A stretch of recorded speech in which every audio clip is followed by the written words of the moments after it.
Look at the odometer. 323,000 miles. Yes! Yes! Oh, you're seeing all the lights too? It's like Christmas. It's like your Christmas tree, getting ready to unwrap presents, but I see I'm going to be unwrapping some bills on this one. Wonderful. Welcome to Hoovie's Garage, the dumbest automotive channel in all of YouTube, and this is my latest purchase. Something you don't see very often on the channel, a Japanese car, especially a Toyota, because they're just so darn reliable and boring that nothing happens, not much drama. And this FJ Cruiser is an amazing example of that. A 2007 with 323 miles on the clock, and it seems to run and drive just fine.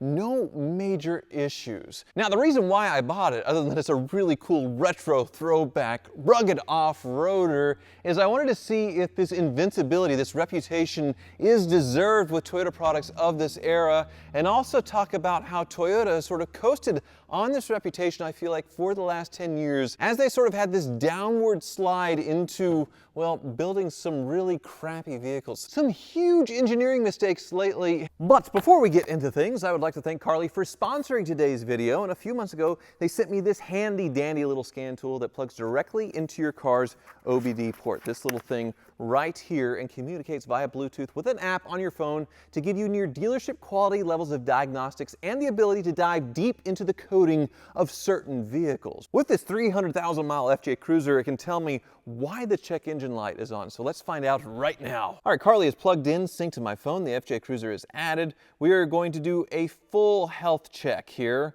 Looks like 3 issues have been found, and it does look like they're all related to an oxygen sensor. So if we hit the smart mechanic on one of these, System 2 Lean Bank 1, yes, it does point to an oxygen sensor. It's verified by their smart mechanic right here. So hopefully an easy replacement. So you can see how Carly can dive into diagnostics and issues with the car. But when it comes to European makes, especially like BMW and Volkswagen, the coding options are endless. So let me show you on my cameraman's BMW M2 Competition that he just bought. There's a ton of stuff you can do with a modern BMW, as I'm seeing here. Some funny things, like you can switch the ambient noise to enhance the car's audio, like the exhaust notes, and you can switch it to like a Rolls-Royce V12 if you want, a BMW product, of course. But there's some practical things you can do, say changing the lighting settings, some other stuff. But the annoyances like turning off the infotainment disclaimer that you have to click off every single time you start up the car, you can actually disable that using Carly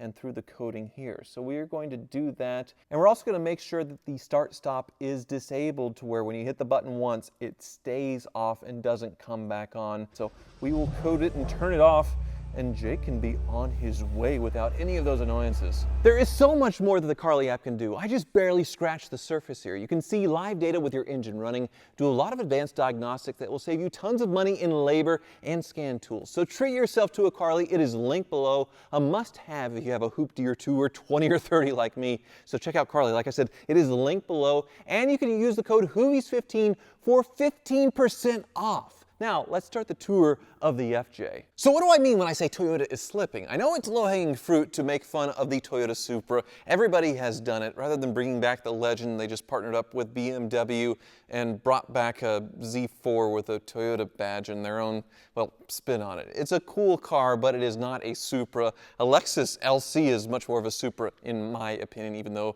it's a V8. That is the easy part. But when you talk about actual Toyota vehicles, there's been some big mistakes lately. One that made national news is a recall on 100,000 Toyota Tundras, the new Tundras, the new Sequoias, and I think some Lexuses that had the twin-turbo V6 that replaced the V8. They are replacing 100,000 engines under recall because they're just crapping out. There's metal shavings getting into the oil, and they're replacing the engine. So it's the first sort of high-strung V6 from Toyota, and it's a big failure. So you're thinking, well, then I should go buy the last generation of Land Cruiser, the 200 series, that V8.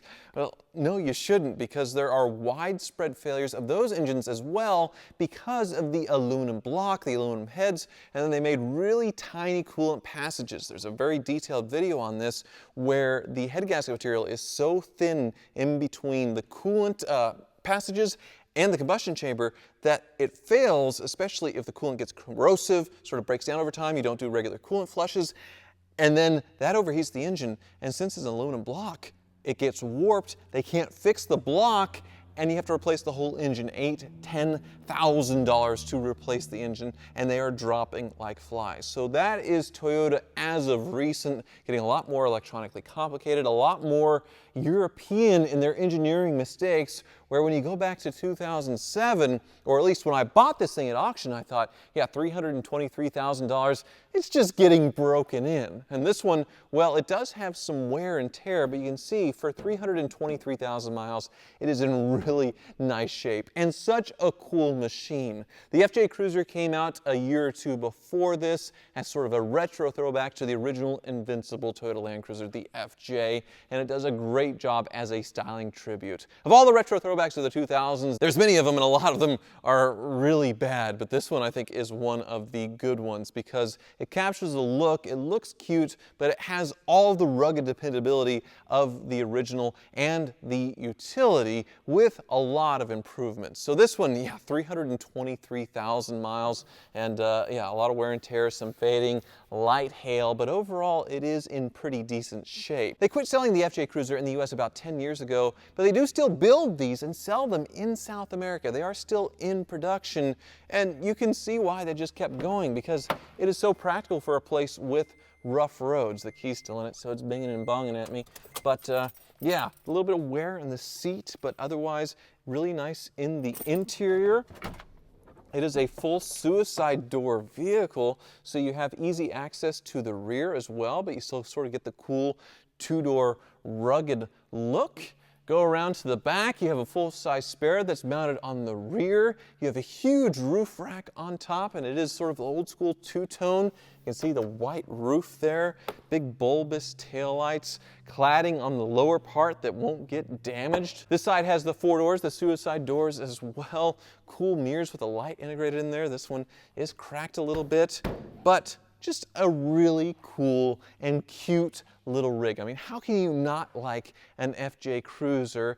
And they even brought back some of the old stuff, the neat stuff from, say, the Toyota 4Runners of the 80s with the off-road package. You can see you have the compass and then the yaw, pitch and roll sort of aircraft style gauge here to see how much the Land Cruiser or the FJ is tipping up and down and sideways. And probably because it's interchangeable with right-hand and left-hand drive, you have a little cubby space right here. Matching blue interior to match the exterior, whatever the exterior color choice is. The quintessential classic Toyota steering wheel, but everything is just sort of old school, rugged, and invincible. You saw the check engine lights on. We had that diagnosed for an oxygen sensor. There's all the other lights on too for the traction control, the ABS, and that kind of stuff. But none of that stops this hoopty from working, from driving beautifully, which we'll take it up to the Car Wizards today to see what he thinks of it and Toyotas in general. But yeah, old school shifter, old school four-wheel drive. You have a rear diff lock as well. So this truck really does have everything without having to worry about, you know, any of the issues with Land Rover or other vehicles. You can hear it does run beautifully, but I did discover after I purchased it, which I bought it for only $6,000, making it, I guess, the cheapest FJ Cruiser in the USA, that the engine had been replaced by the previous owner around 300,000 miles. Something let go, and they did put in a used motor with around 100,000 miles on it. So no, it's not the original motor and transmission like I thought, but still 300,000 miles is a pretty good service life. And it does make me curious if they did a good job with the recent engine swap. So let's hit the road up to the Car Wizards, and I'd never owned one of these before. I don't remember if I've ever driven one, and it really was a pleasant surprise. Let me show you. What's always mystified me about Toyotas is how they manage to use cheap plastics like everybody else in an affordable segment, and they manage to not make it feel cheap, like the right textures or whatever, to where it feels like a really nice quality vehicle, where GM of this era, the hard plastics, look terrible, absolutely terrible. So that is the first impression. But the second impression is how nice and solid the driving experience is with this thing. It is very smooth and comfortable on the road. I hit a pretty good bump here. It's almost cushy. I would call it cushy. This very nice long spring suspension. These big tires go a long way. Same with the seats. Nice thick foam, and it's a pretty nimble little rig too. It doesn't feel unstable or, you know, kind of scary like a Jeep. And notice this thing has zero creaks and rattles at 323,000 miles. Flooring it right now. A lot of fan. It's not fast. There's 60, but it doesn't feel slow either. 240 horsepower, 4-liter V6. They got a lot better in the later years, about 20 more horsepower, but then, you know, you go off-road, say on a little trail. Once again, I'm in a pretty bumpy, I'm in a ditch right now, basically, turning around, and didn't upset the apple cart at all. Like I said, with Toyotas, it's just no drama. Not only the maintenance, but just the driving experience. It's just pleasant because there's no drama to it at all. You don't have to worry really about anything or wince when you're about to hit something hard. It's just gonna keep going. So I hate to say this, and I can't believe I am, because I bought this because it was cheap and a curiosity with 323,000 miles, but I think I like it better than a Jeep or a Land Rover. It has that personality, that soul, being a cute retro throwback that's just really fun, but then none of the drama associated with it, or at least I think so. I mean, there are some problems. It is lit up like a Christmas tree. The brakes do feel a little warped in the rotors, but the suspension feels tight. Everything feels okay. So I don't think the Car Wars is going to find anything horrific to repair on this. They made them for a very long time. Parts are plentiful, so we'll see. But it does have 323,000 miles on it. Wizard! Hello! That looks familiar. Yeah, well, it's different from yours. It's a different color. Yeah, it's Smurf blue on the FJ Cruiser, and look at the odometer. 323,000 miles. Yes! Yes! Oh, you're seeing all the lights too? It's like Christmas. It's like your Christmas tree, you know, getting ready to unwrap presents, but I see I'm going to be unwrapping some bills on this one. Wonderful. Well, it is a Toyota Wizard. From the golden era of Toyotas, which it's not the good old days anymore when it comes to them, right? Not anymore. For the last couple of years, I've been hearing 23, 24s. They've been having some troubles. Yep. But this one, well, 300,000 miles, even though Toyota of this period was darn near invincible. The motor has been replaced, and it does have all the lights on, like you saw. Mm-hmm. And I'm sure you'll find some other things, right? Probably. I could check it over real quick.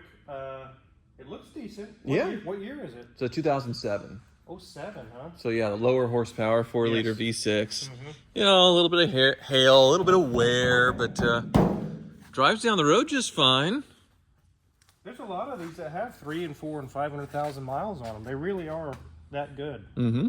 Yeah, I see you're getting started on Christine. That's good. Wizard? You hear that? You doing something inappropriate to the FJ? What? No, not inappropriate. I was checking the ball joints. Oh. When you pulled up, I could kind of hear that, and that's definitely a ball joint. Just grease it? I don't think these are greasable. We could try, but very likely we need to be replaced with these many miles on it, especially. Oh, okay. All right. Well, you want to take a look under the hood? Sure.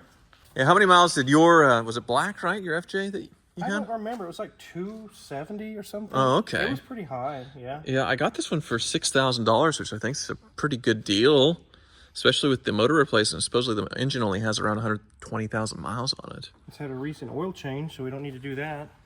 I don't see any major leaks up top or anything going on. It doesn't look like it's ever been hit either. Everything seems pretty straight and original. Yeah. It may be possible you lucked out on this one. Right, because it's nice with Japanese cars because they have the VIN tags everywhere. So, VIN tag, There's one here. VIN tag, Mm-hmm. and then this is all straight. So, yeah. Very, very cool. I'm interested to scan it and see what the heck's going on with all those codes or those lights. Yeah, that'd be good. Well, your fancy scanner saying the same thing as Carly there with the oxygen sensors and system tooling and all that stuff, huh? It's very likely they're bad with this many miles on. I don't know if they replaced them when they put a new engine in or what. It's saying that they're stuck. The sensor signal is stuck on both banks. So it probably just needs new oxygen sensors.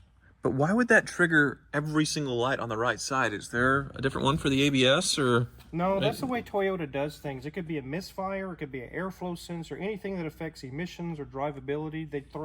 They do the whole spiel, all the different lights flashing and Because they know people ignore their check engine lights all the time, so they wanted to make it It's very serious, huh? Yeah, I frequently get phone calls from people. I got a Toyota. It's got 12 different lights on. It gets them in the shop. It really works. Okay, so I got an oxygen sensor and then all my lights are off, you're telling me? Very likely. Okay. So, Well, and that'll be 2 of them. It looks like your compass needs to be recalibrated. I could take care of that for you. Oh. It's flashing. okay. You have to go into an empty parking lot and do a few figure 8s and circles and things. And Well, sure. so that'll take care of that. Take care of those lights, very likely. You got a ball joint or something. Let's get it up in the air and see what else is going on. So why did you get rid of yours, Wizard? I think mine had been in an accident or something. The frame was kind of weird, and it really wasn't that big of a deal, but the blind spots and the fuel economy, it's like 9 miles per gallon around town, maybe 10. Oh, geez. And it does have a really small fuel tank, I think maybe 15 gallons, so. Like every 2 or 3 days, I'm going to the gas station. It's just, Right. but the idea is not fuel economy on these. So our estimate's a little light on this. Let's see if we can do a little better. Oh, okay. Yeah, you're doing an oxygen sensor, and you said which ball joint do you think's squeaking? This one up here, I could hear it echoing through this. All right. Well, it looks, I mean, it doesn't look bad, but. No, it's just worn out. Uh-oh. Look at that. Oh. Uh-oh. CV boot? Yep. Or do you just replace the axles on these? Just do the axle, because it's probably gotten sand and dirt in there. Okay. Let's check the other side. Yeah, it's about to tear. It's getting close, isn't it? Here, sorry, I'm ghosting you a little bit to get behind you to see that, but Yeah. One ball joint, 2 CV shafts up front. I don't see anything leaking. yeah. Well, you always wonder when there's been an engine swap, who does the engine swap and how good of a job they do. Yeah. If you see, stuff, baling wire and missing bolts and stuff, but this one doesn't look too scary, huh? No, it looks like they did a good job. There's nothing leaking. It doesn't look cobbled together. Nice. This drive shaft's good. This transfer case mount is sagging. I mean, it's up to you if you want to replace it, but it's not torn or anything. It feels fine. Okay. And a little seepage off the transfer case here, but That's not worth a tear down. no. Exhaust Okay. seems okay. Whoa. Oh, there's a hole there. Hello? Hello? All right. Oh, it goes to here. Oh, that just fell off. Have you been hearing that? No, I haven't actually. Yeah, we can fix that pretty easy. Just put a splice in between there and weld it together. Okay, Very easy. that'd be good. My. Oh, well, that looks kind of dangerous. All right. So that's my brake caliper, it looks like, huh? It looks like a night at Diddy's. Wizard! I hope they weren't using brake fluid, because that would be very... Was that baby oil? yeah, no, you're not putting baby oil into brakes. Okay. But, shoot, okay, so I do have a caliper that's blown, huh? Yep, it's leaking. You can see it all wet down in there. All right. Just spraying everywhere. Bummer. Shock is a little bit oil coming out. Does it ride fine? It rides fine to me, yeah. Up to you if you want to. I mean, I would replace the rear shocks, but they're. Okay. Is this one blown? This one's not. Hmm. Yeah, it's up to you. Yeah, is this back brake doing the same thing, just not as bad, huh? It sure is, yes. It's caked. Mm-hmm. It's not as bad as the other side, but Right. it'll get there soon. It doesn't surprise me with 300 and something thousand miles on it. Okay. All your evap system is happy. It's not giving any issues. And it is not rusty. It is It isn't. It's just surfaced. very, very solid and in good shape. Yeah, the frame, everything. It's definitely never been hit before, which 307,000 miles. It's been a very blessed, happy machine. It is. I think you did pretty good. With the repairs you need, it's to be expected with the miles. Okay. But nothing catastrophic, nothing that's going to break the bank. Well, I guess you can add it all up for me and see. Nothing super urgent other than the brakes, I suppose. But Yeah. I know I have some big bills coming. I did make down payments on like the Testarossa and the Hellcat. Anything new? We did get some parts in. Oh, really? The unobtainium parts. Oh, the ones that got marked up because of the rampant failure rate of Hellcat engines. Yep, so we have lifters, which no amount of money from a dealer right now can get you a set of lifters. Oh, let's see. Here's a brand new one. And they put it in a vial, sort of like it is very expensive Yes. supply. So here, the old one I think was, yeah, this is the trashed old one. This one spins, this one doesn't. Right. And it's actually dug into the ears there. Yeah, it's flat on the top. Bummer. Okay. And then the cam was the other annihilated part, right? Is that? Yep, this is a OEM Mopar cam for it. Whoa. A lot of people are screaming at me to upgrade it, you know, do a bigger cam. I don't want the blah, blah, blah, blah, blah, No, then you have to tune it and mess with it. We don't do that here. Here's a brand new Chrysler cam, OEM. Lovely. It doesn't have gouged out lobes on it. Very nice. Still waiting on the block for that one.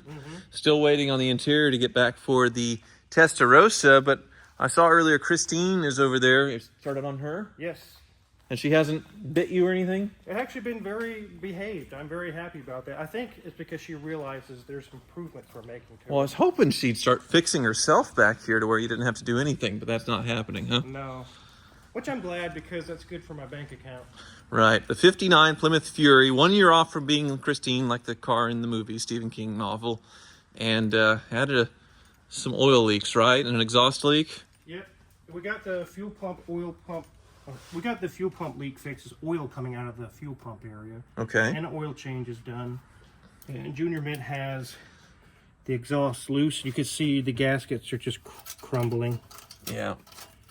So Very big exhaust leak. Okay. But all the bolts came off without breaking. Yes, we got lucky on that. Very good. Get that replaced, and we'll probably leave the other side alone. It's not leaking over there. Sure. Okay. So not looking too bad on this one.